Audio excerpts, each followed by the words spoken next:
Buenas noches, jóvenes. Buenas noches, doctor. Vamos a continuar con las clases.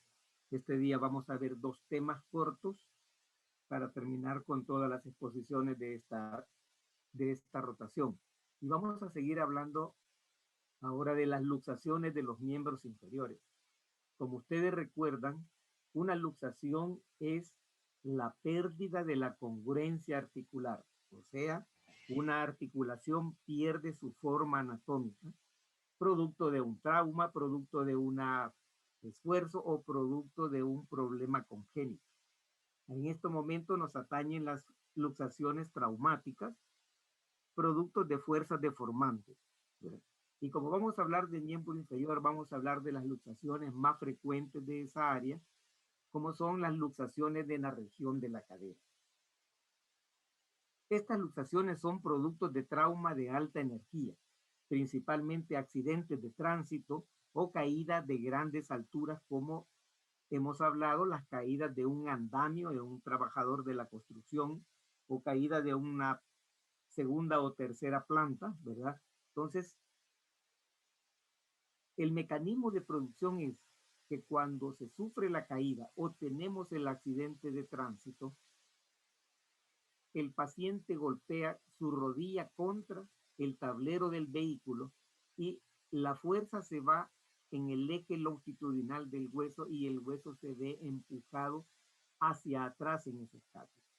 Pero va a depender de la posición, cómo lleve el paciente el pie, para que esa luxación pueda ser posterior o anterior. La luxación anterior se produce cuando el paciente lleva la pierna cruzada en cuatro. Eso significa que el fémur va en abducción y un poco en rotación interna. Entonces, al haber un trauma del tablero contra la rodilla, se empuja la cabeza femoral y esta puede desplazarse hacia la región anterior de la pelvis. Pero cuando el paciente lleva la pierna sobre la otra pierna, lleva la pierna en aducción, como cuando la ponen descansando sobre la otra pierna, entonces esta es una de las formas como se provoca la luxación posterior. Entonces, como ya sabrán, porque las luxaciones pueden dividirse según el lugar que ocupa la cabeza femoral en relación a la pelvis y al acetábulo, y pueden ser anteriores o posteriores. Las anteriores pueden tomar dos posiciones principalmente. Una es inferior al acetábulo y anterior sobre casi la sínfisis del pubis, y a esta le llamamos púbica. Y la otra es todavía más inferior, con el miembro en abducción, miren, vea, formando casi un 4, y la cabeza queda en la región del agujero obturatriz, y a esta se le llama obturatriz. ¿Verdad? Estas son productos, como les digo, de traumatismo con el pie en ligera abducción. Y cuando se dan las posteriores, esta puede tomar dos posiciones. Una es arriba de la región acetabular y posterior, y a esta se le llama ilíaca por su relación con el ilio, el hueso ilio, y la otra que se va inferior y se le llama isquiática por su relación con la rama isquiopúbica del pubis. Entonces, las anteriores pueden ser púbica, ¿verdad? Por la sínfisis del pubis, puede ser obturatriz, y las posteriores ilíacas o isquiáticas. A esta posición de las luxaciones posteriores se le llama el signo de la bañista sorprendida, cuando cierran la pierna, ¿no? Y aquí lo podemos ver desde el punto de vista radiológico. El diagnóstico lo hacemos con una radiografía antero-posterior y, si es posible, una lateral. Pero siempre tenemos que pensar nosotros que un gran porcentaje de las luxaciones de la cadera se acompañan casi siempre con fracturas acetabulares. Por eso en las radiografías no solo vamos a tomar la posición antero-posterior, sino que a veces también tomamos unas radiografías oblicuas a 45 grados y entonces ahí podemos ver las cejas acetabulares. Y aquí la están viendo ustedes. Esta es la ceja anterior y esta es la ceja posterior, ¿verdad? Y están viendo una luxación posterior alta que se llama la posición ilíaca.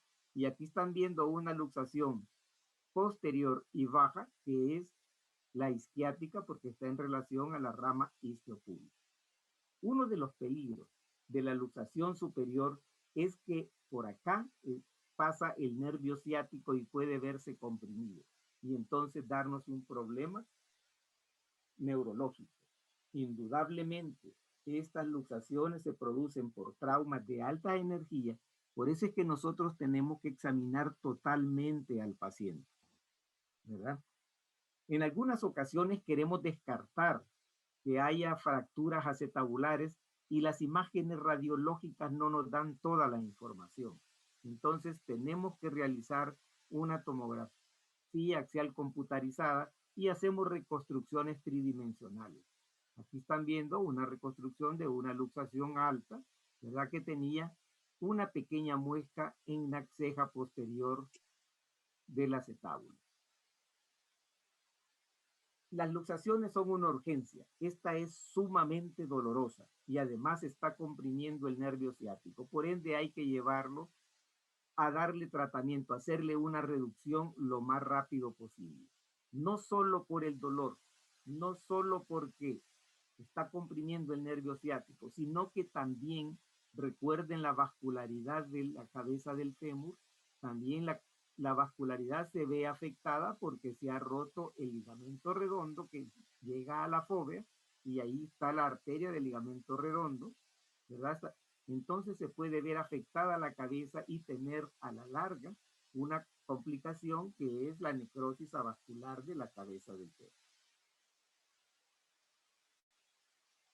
Y el tratamiento es colocar la cabeza dentro del acetábulo.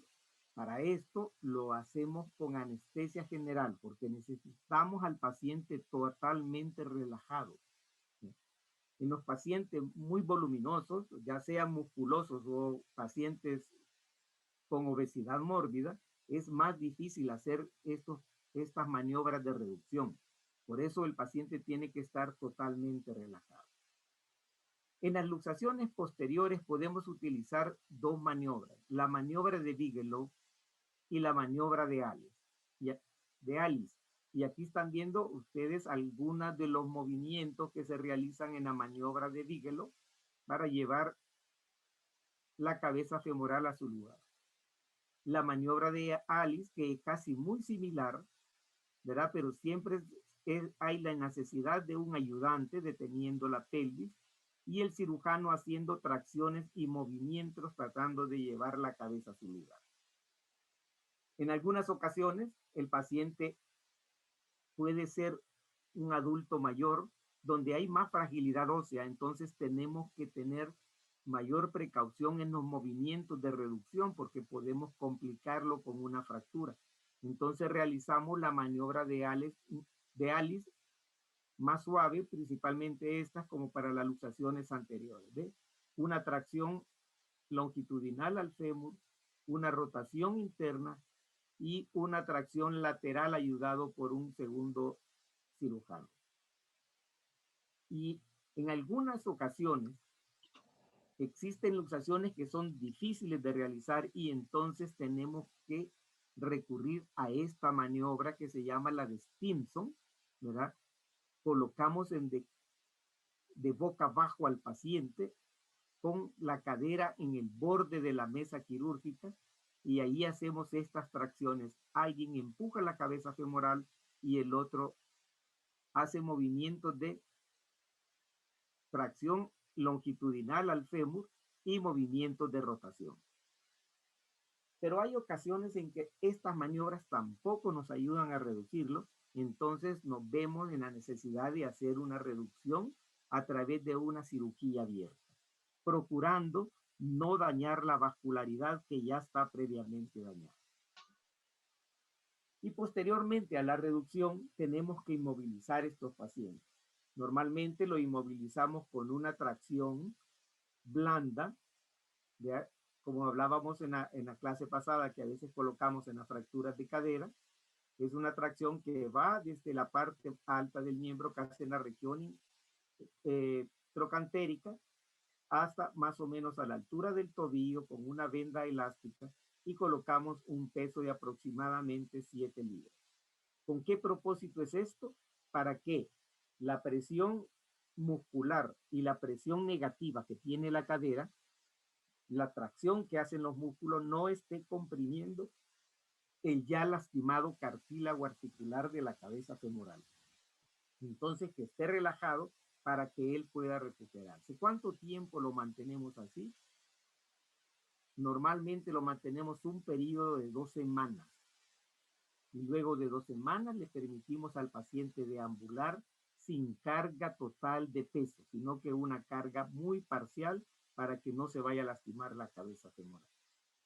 Pero hay casos en que es difícil mantener una tracción como esta, y esos son los niños, por la inquietud de los niños. Entonces nos vemos en la necesidad de poner un yeso así, miren, desde casi el abdomen, en la parte baja del tórax, y esto se llama toracopédico, o también la llamamos espica de yeso. Vean, va desde la zona pélvica hasta el pie, manteniendo el pie a 90 grados y la rodilla con una ligera flexión entre 10 a 15 grados.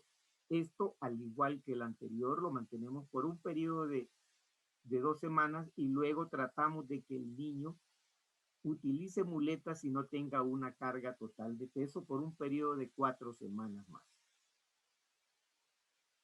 Luego bajamos y la otra, recordemos que las luxaciones de la cadera pueden complicarse también con fracturas como lo vimos el día de ayer, ¿verdad? Esta es la clasificación de Pitkin que vimos el día de ayer y son frecuentes las fracturas. Vean, aquí hay una luxación que fue reducida, pero cuando se tomó la radiografía de control se ve un fragmento que está aquí girado, porque esta es área articular y esta es área ósea que tendría que estar en este borde inferior de la cabeza.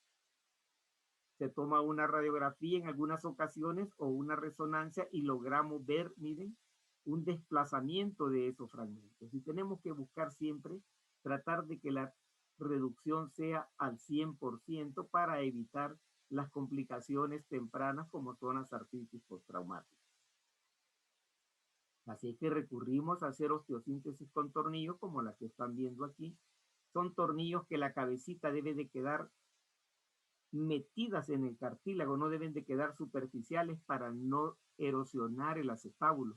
Deben de quedar subcondrales, le decimos nosotros, o sea, muy pegadas al hueso que está abajo del cartílago. Luego bajamos a la rodilla. La rodilla es otra área donde podemos sufrir 2 tipos de luxaciones. Una es fémoro-patelar y la otra puede ser fémoro. Solo un recordatorio anatómico quiero hacer. La estabilidad de la rodilla está dada principalmente por 4 ligamentos. Uno que va desde el cóndilo femoral externo hasta el peroné y este se llama el ligamento colateral lateral. El otro que va desde el cóndilo medial femoral hasta la porción interna del cóndilo tibial y este es el ligamento colateral medial. E internamente, en la región intercondilia, hay 2 ligamentos, uno que va de abajo hacia arriba y de adentro hacia afuera, que es el ligamento cruzado anterior, y otro que viene de atrás hacia adelante y de abajo hacia arriba y hacia la línea media, y es el ligamento cruzado posterior. Estos ligamentos son los que nos dan la estabilidad de la rodilla y son los que pueden verse afectados comúnmente cuando tenemos una luxación fémoro-tibial o fémoro-peroneal. En la rodilla tenemos la rótula y normalmente, quiero que se fijen aquí, estos son los cóndilos femorales, van a ver que el cóndilo femoral externo es más prominente, es más alto, es más ancho, ¿verdad? Como lo están viendo en esta luxación. Miren, este es el cóndilo medial y este es el cóndilo lateral que es más alto. Esta era una luxación traumática. El paciente sufrió un trauma deportivo, principalmente un golpe con rotación externa y entonces llevó a luxarse la rótula. Pero esta rótula, van a ver ustedes una diferencia. El cóndilo medial es más alto que el cóndilo lateral. A esto le llamamos hipoplasia del cóndilo lateral y la rótula está tirada hacia el lado lateral. Estas son rótulas que se pueden luxar fácilmente, producto que estos pacientes normalmente tienen sus rodillitas en valgo y los ejes de fuerza, principalmente del cuádriceps, el vector de la suma de las fuerzas del cuádriceps está tirado más hacia lateral. Entonces, a nivel de la rótula podemos tener dos tipos de luxaciones. Aquellas productos de un trauma en una rodilla anatómicamente normal o aquellos productos de fuerzas descéntricas, digamos, por un mal centramiento rotuliano y por una anomalía o por una variedad congénita del cóndilo lateral, como es la hipoplasia, y esto puede luxarse a veces fácilmente con movimiento rotatorio. Estas luxaciones normalmente de la rótula las solemos ver en deportistas, bailarinas, ¿verdad? Y el tratamiento es simple. Muchas veces cuando nos llegan a los hospitales ya se ha hecho la reducción, porque con solo estirar la rodilla, las fuerzas musculares y las fuerzas a veces ligamentarias llevan a reducirse la luxación. Aquí, cuando se luxa la rótula, se rompe el ligamento patelofemoral medial y este puede repararse él solo si lo inmovilizamos. Normalmente inmovilizamos al paciente con un cilindro de yeso, un yesito que va desde el área de la zona subtrocantérica, o sea, casi de la zona inguinal, hasta a la altura más o menos de los maleolos, tanto tibial como peroneal, y ponemos la rodilla en una flexión de 5 grados y lo mantenemos por un periodo de 3 a 4 semanas y eso es suficiente para curar. Pero si hay luxaciones recidivantes, como las solemos ver en estos pacientes que tienen el problema de la hipoplasia del cóndilo lateral, entonces a esto ya requerimos un tratamiento quirúrgico. En cuanto a las luxaciones de fémoro tibiales, estas son productos de trauma de alta energía y esta sí es una urgencia. ¿Por qué razón es una urgencia? Ya lo vamos a ver. Lo podemos clasificar de acuerdo a la posición que va a tomar la tibia en relación a los cóndilos femorales. Pueden ser posteriores, pueden ser anteriores, puede ser medial o lateral, ¿ya? O puede ser rotacional. Cualquiera de todos esos movimientos nos va a dar una luxación e indudablemente una ruptura de los ligamentos que nos daban la estabilidad. Recuerda los 4 ligamentos que vimos, pues algunos de ellos pueden estar rotos y no todos, ¿verdad? En las rotacionales se rompen principalmente dos, algún lateral y uno de los cruzados, ¿verdad? Y ahí hacer como un pivot rotando el hueso.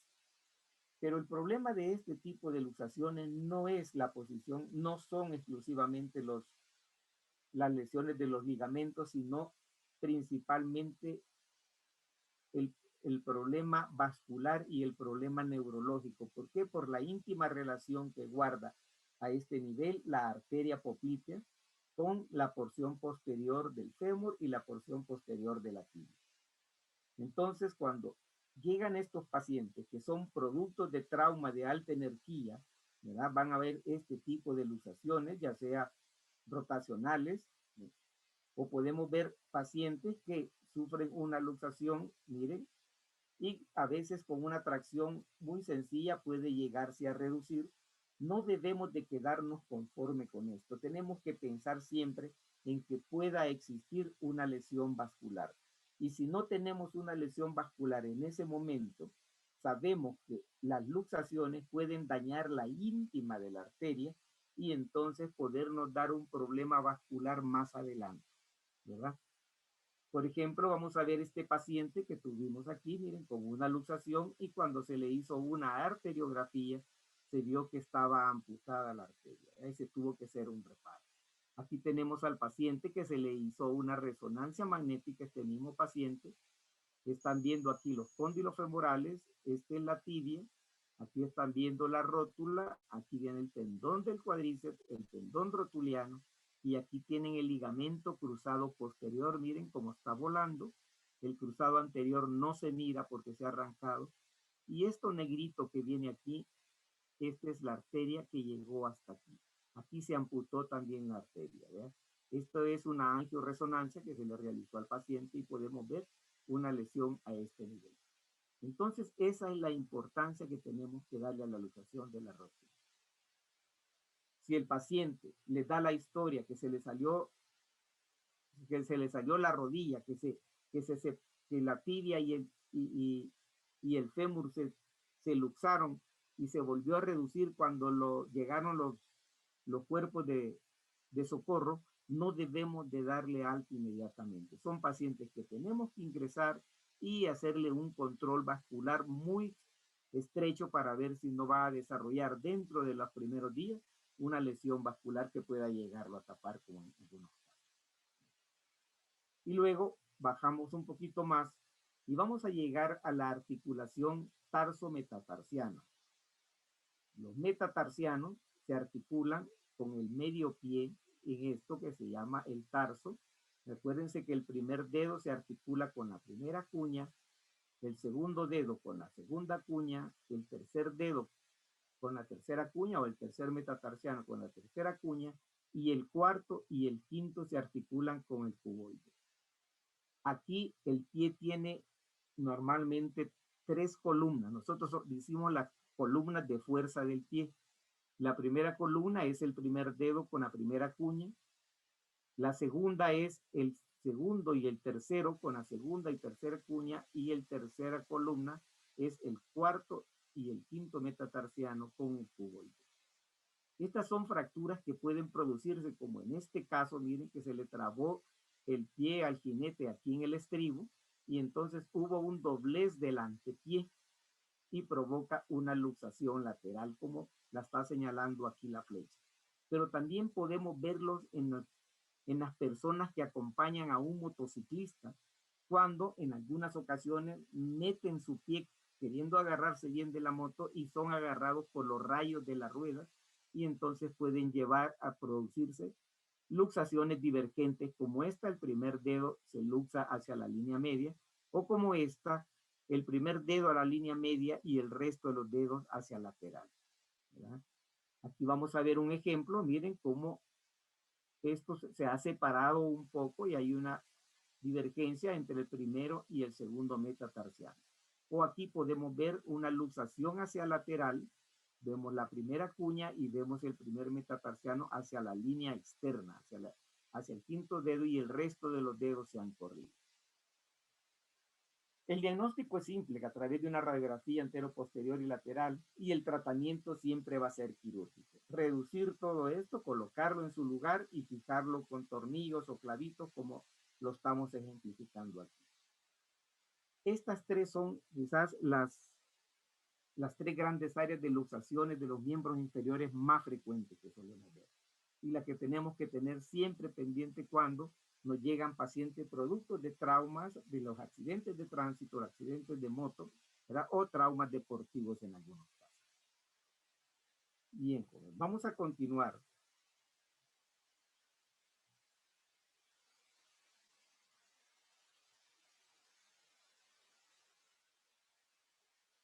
¿Me escuchan? Sí, doctor. Ok, no Sí, me saludó. doctor. Sí, doctor. Bien, vamos a continuar con el último tema, que es la osteomielitis. Como la palabra dice, osteomielitis, una infección del hueso y de la zona medular. Pero existen huesos como el calcáneo, como las vértebras, que no tienen zona medular, pero a ellas también les pueden dar infección. Entonces, como no tienen zona medular, deberían de llamarse osteitis.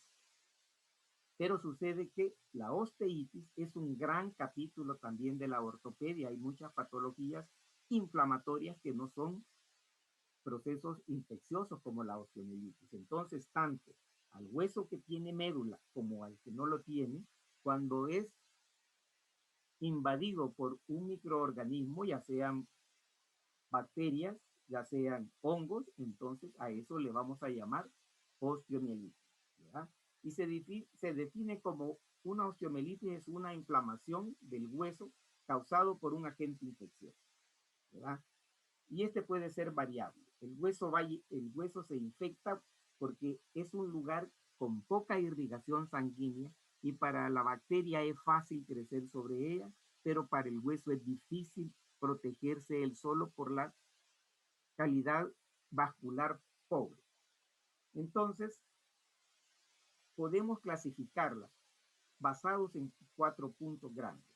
Uno, según el mecanismo de infección, cómo llega la infección al hueso. Segundo, según la respuesta del huésped. Y la respuesta del huésped se va a dar dependiendo qué tipo de microorganismo está invadiendo al hueso. Tercero, la duración en tiempo. Y cuarto, el compromiso óseo, o sea, esta se le llama también clasificación anatómica, porque va a depender cuánto del hueso está comprometido, ¿verdad? Según el mecanismo de infección, puede ser muy parecido al que vimos en artritis séptica, ¿verdad? Por dos tipos. La endógena, que es aquella que llega por vía hematógena a infectar un hueso, ¿verdad? Ya habíamos hablado que este paciente normalmente tiene un problema infeccioso a distancia. Si es un neonato puede tener una onfalitis, puede tener una otitis, puede tener una amigdalitis, una sinusitis, una infección de vías urinarias, un problema de piodermitis, incluso, como ya les menciono, infecciones de vías urinarias, también ellas pueden mandar a través de la vía hematógena y llegar la bacteria a infectar. Estas van a infectar principalmente las áreas metafisarias de los huesos. Ya vamos a hablar por qué. Y las exógenas son aquellas que vienen del medio y pueden ser por inoculación directa, como por ejemplo un acto quirúrgico que se me infectó, como por ejemplo una herida por un proyectil de arma de fuego, ¿verdad? O puede ser también por extensión por continuidad, un proceso infeccioso de tejidos blandos que me invadió el hueso, o una artritis séptica que por contacto y proximidad me invadió también el hueso. Entonces, estos son los mecanismos a través de la infección, a través de la vía en que llegan. Quizás la más frecuente que solemos ver en los niños es la hematógena y en los adultos la inoculación directa. Luego, según el tipo de respuesta del huésped a los microorganismos, tenemos la bacteriana, que es la más frecuente, y tenemos otra que no, se le llama no bacteriana, pero es producida principalmente por hongos. Miren qué interesante este caso que nos llegó. Este era un niño que vive en un área donde se hacen cortas de café y él ayudaba mucho a cortar café y este es un hongo, un miceto, ¿verdad? Muy poco visto en nuestro medio. Este niño fue pues un caso bien ejemplarizado. Miren cómo ha invadido el hueso, el hongo, y lo ha ido lisando, se lo ha ido comiendo, ¿no? Y ha destruido la falange distal. Bien. La duración según el tiempo de evolución. La aguda, aquella que se produce inmediatamente, ¿verdad? Aquella que solemos ver al paciente con toda la sintomatología o al paciente que fue operado también con sintomatología y producción de pus en una forma aguda. Esta puede, normalmente decimos que es aguda en alrededor de los 6 meses y subaguda, muchas veces esto no va de acuerdo con los tiempos en que vemos la aguda, sino que la subaguda la solemos ver, por ejemplo, cuando los pacientes consultan en una unidad de salud, pueden estar en una fase de inicio de agudización y a veces se les da antibióticos sin profundizar más la causa de la infección y entonces esa osteomielitis se va volviendo casi asintomática pero sigue cursando. ¿verdad? Y luego llega tal vez a un hospital y solemos hacer el diagnóstico y ya lo tenemos con un tiempo de evolución, normalmente a veces más de 6 meses, y entonces, pero el paciente no ha recibido un adecuado tratamiento ni tampoco ha florido la sintomatología en él. Entonces, por eso es que siempre que llegue un paciente con dolor de miembros inferiores, con calenturas y todo, principalmente en los niños, hay que pensar que también pueda tener un osteomielitis. Hay que tocar al niño para ver si no hay dolor en algunas zonas, principalmente las zonas metafisiarias, y quizás la zona más frecuente que se ve afectada es el extremo proximal del fémur y el extremo proximal de la tibia. Y la crónica, que es aquella que ya tiene mucho más evolución, más de los 6 meses, ¿verdad? Principalmente lo vemos en pacientes con productos de infecciones postquirúrgicas o infecciones post fracturas expuestas, ¿verdad? Lo vimos mucho durante la guerra, pacientes con heridas por proyectiles de arma de fuego que fueron manejados pues en lugares no adecuados. Y por último, la clasificación anatómica, ¿verdad? Que es el grado de afección que va a tener el hueso. Y podemos clasificarlo en 4 tipos. El tipo 1 es aquella que solo está localizada en una región medular del hueso. Principalmente aquí estaría la osteomielitis tipo hematógena.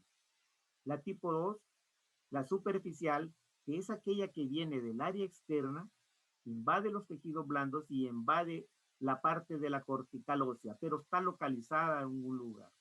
Igual la tipo 3, ya tenemos no solo la invasión a la cortical, sino que invade también a la medular y queda una fistulización en el paciente. Esto lo solemos ver en las heridas por arma de fuego, principalmente. Y tenemos también las difusas, que es aquella donde ya se comprometió todo el hueso, no solo a nivel cortical, sino que también a nivel medular. Y cuando tenemos una osteomielitis que compromete toda la médula del hueso y a veces todo el hueso, le llamamos pan-osteomielitis. Bien, ¿cuáles son los factores predisponentes? Habíamos visto, ¿se acuerdan en las artritis sépticas algunos factores predisponentes? Principalmente infecciones a distancia, como ya hablamos. La debilidad por enfermedades crónicas, ya sea por el sistema inmune alterado, o sea, disminuido. La malnutrición en nuestro medio, que es bien frecuente. Enfermedades como el alcoholismo, la drogadicción, los problemas renales o los problemas también hepáticos que también disminuyen las defensas del paciente. La artritis reumatoidea o el lúpulo eritematoso, también por sus tratamientos, o pacientes deprimidos por la dependencia a esteroides, como por ejemplo en el paciente con artritis reumatoidea. Entonces, todos esos pueden ser factores predisponentes que nos facilite la llegada de una infección al paciente. Los diabéticos, indudablemente que sí, ¿verdad? También ellos pueden tener problemas de disminución del sistema inmune. Hablando de la osteomielitis más frecuente que les decía yo en los niños, que es la osteomielitis hematógena, podemos ver la fisiopatología con que se llega a producir. Normalmente el microorganismo anda en sangre, ¿verdad? Y este va a llegar a la zona metafisaria y principalmente llega a la metáfisis de los huesos largos, como hablaba, principalmente el extremo proximal del fémur, el extremo proximal de la tibia, porque ahí también penetran los vasos nutricios. Eso es importante, ¿verdad? Y entonces llegan a las arterias y ahí van a circular lentamente, porque ahí se van dando los intercambios a nivel de los plexos capilares, y al circular lentamente ahí pueden llegarse a colocar las bacterias y comenzar a crecer. Comienzan a crecer y ahí van produciendo la osteomielitis, ¿verdad? Vean cómo llegan a los vasos nutricios, llegan a la zona metafisiaria, ¿ve? El flujo se va volviendo lento y las bacterias comienzan a crecer en esta zona, ¿verdad?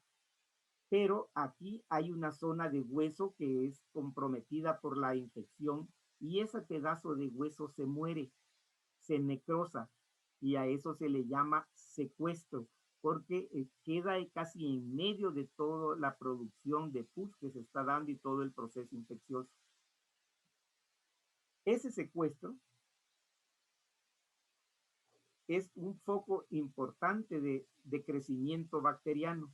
El cuerpo responde queriendo protegerse en algunas ocasiones, y a ese hueso reactivo que solemos ver en algunas ocasiones del hueso queriendo protegerse se le llama involucro, con V, involucro. ¿Ya? Pero como sigue creciendo y crece el pus, este pus va a necesitar drenarse, y al drenarse puede seguir uno de tres caminos. O puede drenar a la articulación vecina en que esté, en este caso la cadera, en el caso del extremo proximal de la tibia a la rodilla, o puede drenar hacia el exterior y formar una fístula, ¿verdad? Y salir hacia el exterior y ser una manifestación a través de la piel, esa fistulización, y salir ahí la secreción purulenta, que sería lo mejor. O puede irse por todo el canal medular y darnos una panosteomielitis. Estos fueron los caminos que puede seguir este tipo de infección, principalmente la hematógena. Los agentes patógenos más frecuentes que solemos ver en nuestro medio son el Staphylococcus aureus, la Pseudomonas aeruginosa, hongos como el que vimos en el niño, los actinomycetos, la salmonela, el estreptococo beta hemolítico, los gram negativos, como principalmente la E. coli, y los hemófilos influenza a ciertas edades, principalmente en los niños en derredor de hasta los 2 años. Los síntomas, cuando comienza la osteomielitis hematógena, nos va a dar una sintomatología séptica. Dolor en el área donde se está produciendo la osteomielitis, fiebre, adinamia del paciente, cefalea, puede haber un aumento de la frecuencia cardíaca por deshidratación porque hay un gasto, el dolor local en el área donde y el aumento de la temperatura. Eso nos debe de hacer pensar y siempre tenemos que mandar una radiografía en el niño. En algunas ocasiones radiológicamente es difícil ver signos del inicio de la osteomielitis, pero lo que tenemos que buscar es la destrucción de las trabéculas que están dentro de la zona medular o de la zona metafisiaria. Bien. Desde el punto de vista del laboratorio, vamos a dejar algunos exámenes, que es un perfil séptico, principalmente la eritrosedimentación, que la vamos a tener muy elevada. La proteína C reactiva también, acuérdense que esta nos sirve para ver las evoluciones a nosotros de los procesos infecciosos, y podemos encontrarla elevada, al igual que en osteomielitis crónica. La podemos encontrar elevada y ver si nos va dando resultado los tratamientos. Los hemocultivos en las fases agudas y cuando toda la sintomatología está florida. En algunas ocasiones nos vemos en la necesidad de hacer punciones a nivel del hueso. Ya lo hacemos bajo anestesia general y con una aguja muy gruesa puncionamos el hueso para tratar de sacar el líquido que esté dentro del canal medular donde vemos que se esté formando el área osteomielítica, y mandar un cultivo de esa área, ¿verdad? Y los leucogramas seriados que vamos a ir viendo nosotros, las elevaciones de los glóbulos blancos, principalmente las elevaciones de los neutrófilos, que nos van diciendo la producción y cantidad de pus que puede irse produciendo.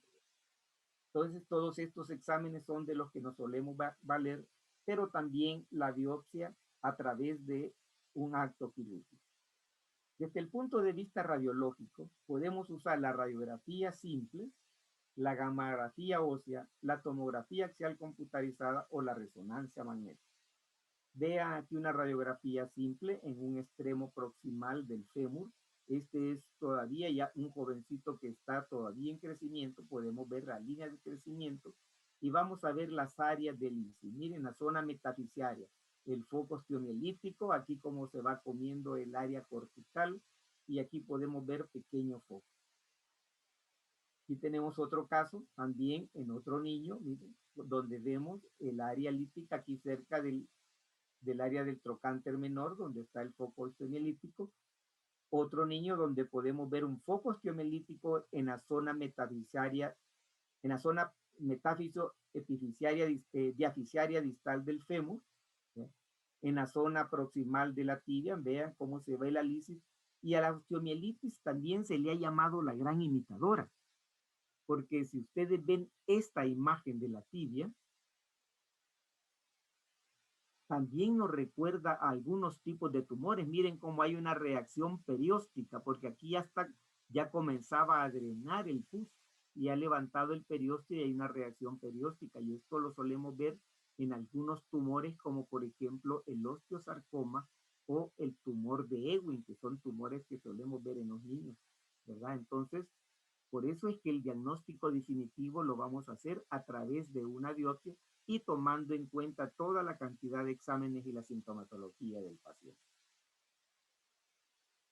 Aquí están viendo una resonancia magnética donde podemos ver aquí cerca de toda la zona del macizo trocantérico el proceso infeccioso, la osteomielitis, el pus, que es este blanco. En este tipo de estudio, en la resonancia magnética, los líquidos se ven blancos. Aquí también estamos viendo en la porción proximal del fémur, este es el cuello, miren todo el foco osteomielítico y en derredor todos los tejidos blandos donde ya hay pus, perdón, donde hay todo un proceso inflamatorio, entonces por eso lo solemos ver blanco. Esta es una tomografía computarizada donde podemos ver el compromiso en la cortical ósea del hueso. En la zona medular no lo vemos, aunque hubiese pus no lo vamos a ver porque la tomografía no nos va a dar, como la resonancia magnética, imágenes de procesos inflamatorios. Aquí hay proceso inflamatorio y osteomielítico y presencia de pus. Y en algunas ocasiones necesitamos nosotros ver si la osteomielitis está en un solo lugar o se ha diseminado, o a veces en pacientes con una osteomielitis subaguda, no muy florida de síntomas que nos hace sospechar que existe una osteomielitis, pero que no la podemos comprobar, a veces recurrimos nosotros a la gammagrafía o centellograma óseo. Estos pacientes se les coloca un material de contraste radiactivo y posteriormente, 4 horas después, se les hace un rastreo. Ese material se va a ubicar donde esté más vascularizado.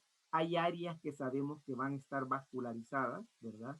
La pelvis, las regiones articulares, pero tenemos que hacer una comparación de ambos miembros. Aquí pueden ver ustedes en esta de cuerpo entero cómo se ve la osteomielitis en el brazo derecho, ¿verdad? Y en el fémur derecho. Esta es de espalda y lo ven en el brazo derecho y en el fémur derecho. Ya los demás áreas ya son áreas normales que se acumulen los líquidos, porque se acumula donde hay principalmente más vascularidad.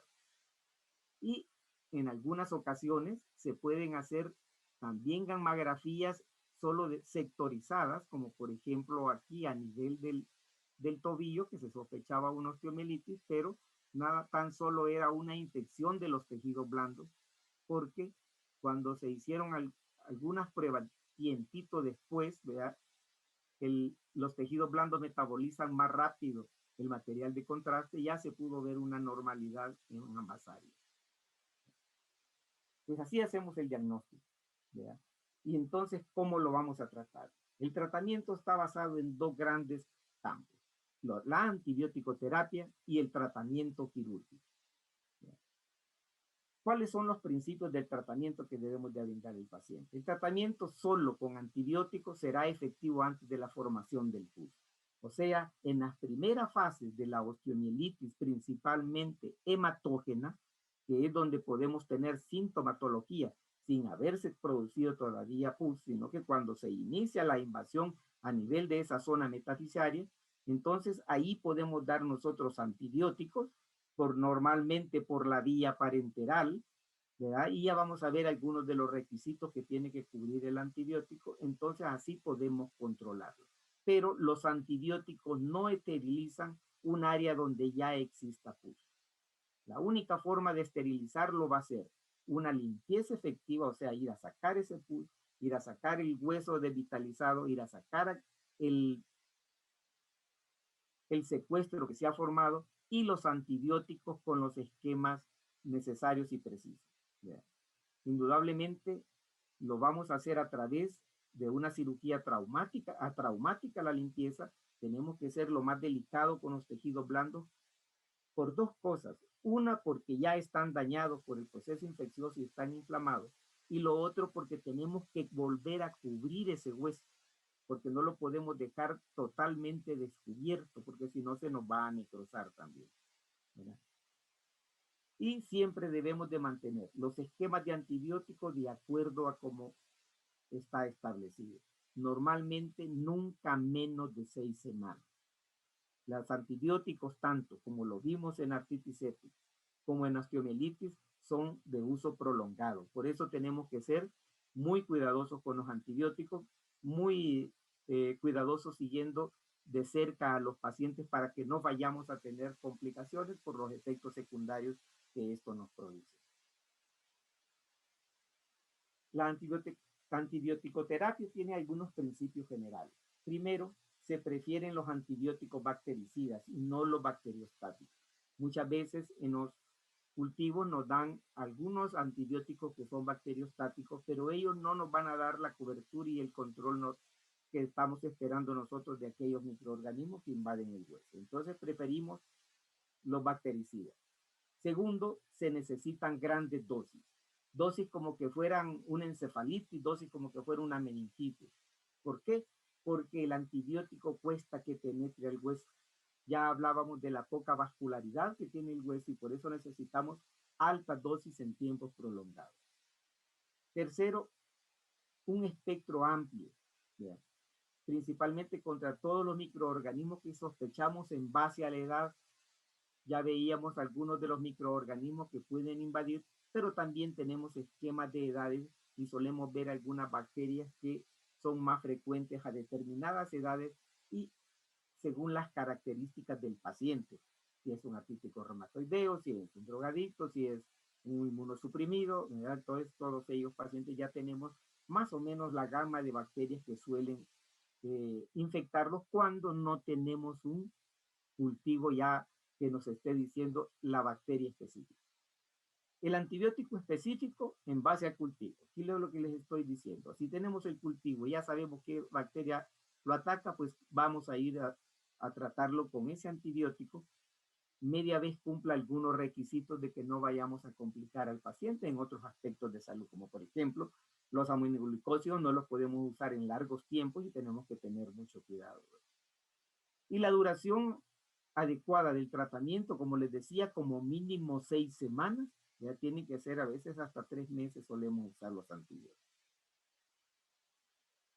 Aquí es un cuadro para que vayamos viendo a determinadas edades. Miren, en los neonatos tenemos el Staphylococcus aureus, el Streptococcus caesae, el Enterobacter, y así van a cada más o menos de algunas edades viéndose los microorganismos que pueden invadir y algunos antibióticos que solemos usar con ellos. ¿Ya? Esto ya lo maneja el infectólogo, que es lo ideal, ¿ya? Que siempre nos tengamos que valer con ellos y si es ya sea un infectólogo, neonatólogo o infectólogo de adultos. Esta clase, acuérdense que se las voy a hacer llegar. Esta es una osteomielitis hematógena aguda. Miren, este niño tuvo una infección ósea, comenzó en la zona metafisiaria y drenó hacia afuera. Vean a ustedes aquí las cicatrices de fistulizaciones que ha tenido a través del periodo de su vida. Y van a ver la tibia, miren cómo está ensanchada, adelgazada de toda su área cortical, cómo se ve esclerosis interna, ¿verdad? Esto fue una panosteomielitis, o sea, una osteomielitis que comprometió toda la tibia. Aquí en este momento ya estaba controlada a puros antibióticos. Veáis, solo se le hizo un drenaje en esta área porque aquí había una fístula muy grande. ¿Cuáles son las principales indicaciones de un tratamiento quirúrgico? Uno, la presencia de un absceso que requiera drenaje. Acuérdense que todo absceso debe drenarse. El pus hay que drenarlo. No lo podemos esterilizar solo con antibióticos. Hay que irlo a sacar y hay que sacar, como les decía, el hueso que esté devitalizado porque ese es un caldo de cultivo para la bacteria. ¿Ya? No mejoría a pesar del adecuado tratamiento con antibióticos. Cuando hay pacientes que los diagnosticamos como osteomielitis antes de que se haya formado pus, ¿verdad? Y eso lo tenemos que descartar a través de exámenes, como por ejemplo la resonancia magnética. Entonces comenzamos, como les decía yo, se puede iniciar con tratamiento con antibióticos. Pero si estos pacientes no mejoran, entonces tenemos que llegar al acto quirúrgico para ir a sacar ese pus, para ir a sacar ese hueso devitalizado, para ir a sacar ese secuestro que se pueda haber formado. Los objetivos del tratamiento quirúrgico van a ser drenar el absceso, eliminar el material devitalizado o necrótico, el secuestro óseo, como les digo, y también limpiar los tejidos blandos comprometidos, porque muchas veces vamos a tener tejidos blandos muy invadidos por las bacterias y entonces tenemos que retirarlos y dejar tejido sano. Porque si tenemos tejido sano y sangrante, va a ser más fácil que ese paciente se recupere y podamos controlar la osteomielitis. En los procesos osteomielíticos crónicos, casi no hablamos de curación, hablamos de control de la osteomielitis. Tenemos controlada la osteomielitis, decimos, porque muchas veces, y hemos visto pacientes que hasta 40 años después de haber tenido un foco osteomielítico que se le controló por alguna disminución de sus defensas, por algún estrés que vivió el paciente, vuelve a florecer aquella osteomielitis. La osteomielitis crónica es difícil de curar. Por eso es que nosotros tenemos siempre que ser agresivos para tratar las infecciones a nivel óseo. E indudablemente otro de los objetivos es la reconstrucción adecuada de los defectos óseos y de los tejidos blandos cuando sea necesario. ¿Verdad? Ven aquí un paciente con osteomielitis distal, otro niño, miren, cuando son hematógenas, ¿ve? Fue manejado con fijadores externos y paciente mejoró. ¿Vea?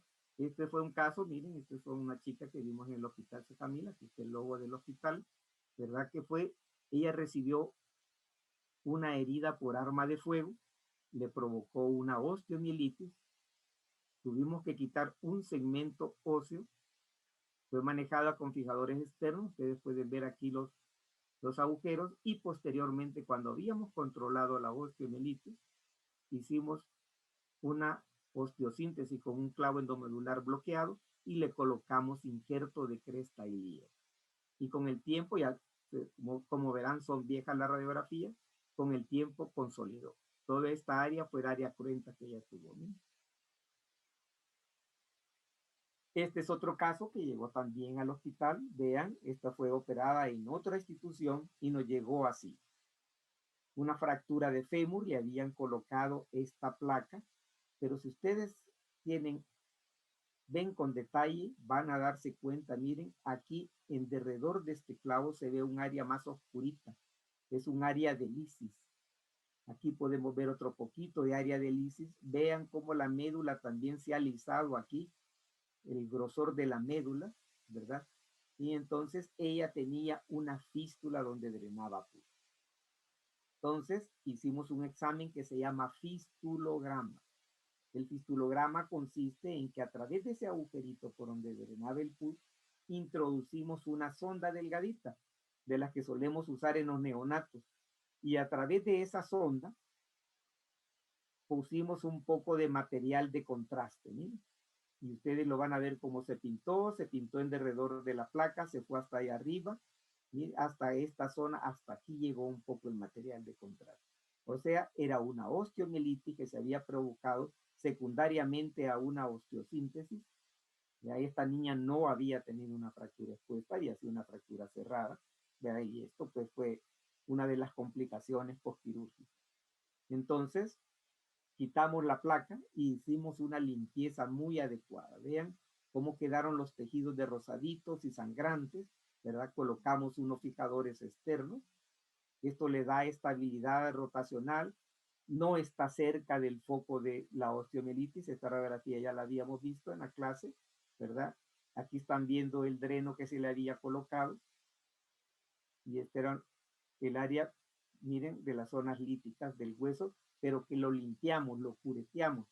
Decimos curetear porque tenemos un instrumento que parece una cucharita que tiene filos en los bordes y entonces con eso raspamos bien el hueso hasta que veíamos hueso de aspecto sano. Aquí nos comimos unos bordecitos porque estaba esclerótico, estaba muerto, ¿verdad? Y por eso quedó ese pequeño defecto.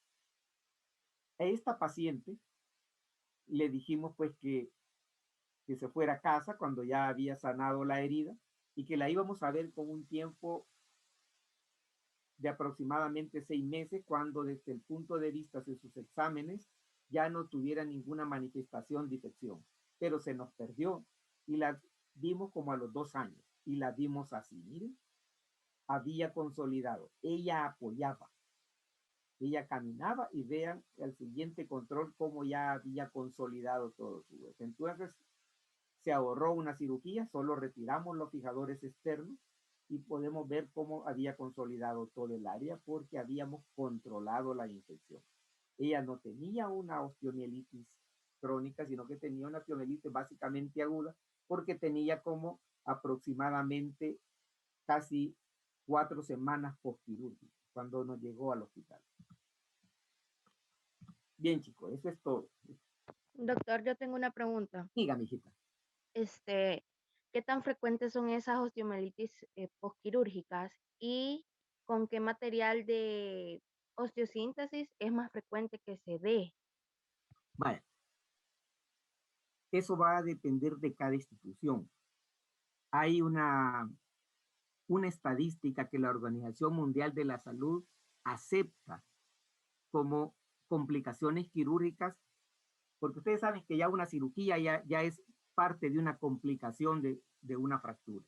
Entonces se acepta que 3.4% puede infectarse al año, ¿verdad? O sea, de cada 100 pacientes que se tratan, 3.4 es aceptado como una estadística casi a nivel mundial. Algunos hospitales tienen más. Hay unas instituciones aquí en El Salvador que tienen hasta un 26%, ¿ya? Y otros hospitales tienen menos. No es pretensión, pero el Hospital Sacamil está fuera de esa estadística, porque nosotros los últimos 10 años hemos tenido una infección de 1.8 por cada 100 pacientes. O sea, ya la Organización Mundial de la Salud nos dice, lleven ustedes su propia estadística. ¿Y cuándo se da con más frecuencia? Me preguntaste con qué tipo de material. Se da principalmente con las placas, ¿verdad? Porque cuando ponemos placas tenemos que ser más cruentos, tenemos que hacer heridas mucho más grandes. En cambio, cuando ponemos el material como los clavos endumedulares bloqueados, ¿verdad? Hacemos mínimas incisiones. Y hoy, con el uso del fluoroscopio, o sea, el brazo en C, que es un aparato que nos permite estar viendo radiológicamente lo que estamos haciendo en el acto quirúrgico, hoy estamos colocando los nuevos tipos de placas que se les llaman placas bloqueadas. Eso ya los podemos colocar a través de mínimas incisiones, o sea, hacemos incisiones mucho más pequeñas y por ende es menos la frecuencia de infecciones. ¿Respondido? Sí, ¿Alguna otra doctor. pregunta?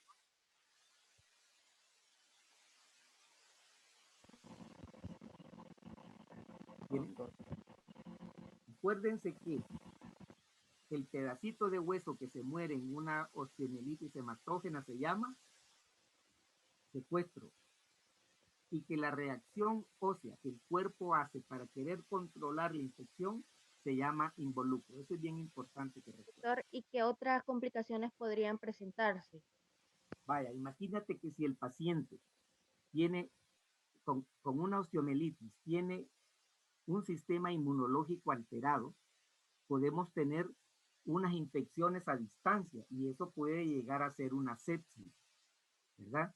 Como te presenté en la gammagrafía, un paciente que tenía una osteomielitis del fémur y que también la tenía a nivel del húmero. O sea que las infecciones se riegan y puede llevarnos a un cuadro séptico. Otra de las complicaciones es la pérdida ósea y la pérdida de la función. Hay pacientes que llegan a tener osteomielitis tan severas que llegan a tener miembros que no les funcionan y tenemos que recurrir a veces a las amputaciones porque ya no tenemos métodos quirúrgicos como poderlos salvar. Y entonces se vuelven pacientes que hay que estarlo interviniendo quirúrgicamente, muchas veces pacientes con un miembro que ya no le funciona para sus actividades. Y recuérdense ustedes que muchas veces son pacientes jóvenes, productivos, y entonces que están condenados a estar tirados en una cama con un proceso osteomielítico. Y muchos pacientes nos dicen, doctor, ampútenme, póngame una prótesis que me voy a trabajar. Entonces tenemos a veces que ser prácticos, pero indudablemente tratar de salvar al máximo al paciente, su miembro del paciente. ¿Y con cuántas operaciones se toma la decisión de amputar el... No, no hay número. Eso va a depender del tipo de osteomielitis, del grado de afección ósea, del grado de funcionalidad que tenga el miembro. ¿Entiendes? Y también del tipo de paciente, ¿verdad? Porque hay pacientes que te van a decir, no, sálveme la pierna hasta el extremo, y uno hace la lucha siempre. ¿Verdad? No hay un número de procesos quirúrgicos que te pueda decir, vaya, ya lo operamos 5 veces, hay que amputarlo. No, no existe. Okay. Eso hay que ver todo un esquema, su ámbito social, su ámbito familiar, su ámbito psicológico, su ámbito laboral y económico, ¿verdad? Y también, indudablemente, todo su aspecto de la patología que tiene el paciente. ¿Otra pregunta, Iván? Solamente, doctor. Vaya, pues. Gracias. Gracias, doctor. Gracias, doctor. Gracias, doctor. Gracias, doctor. Buenas noches.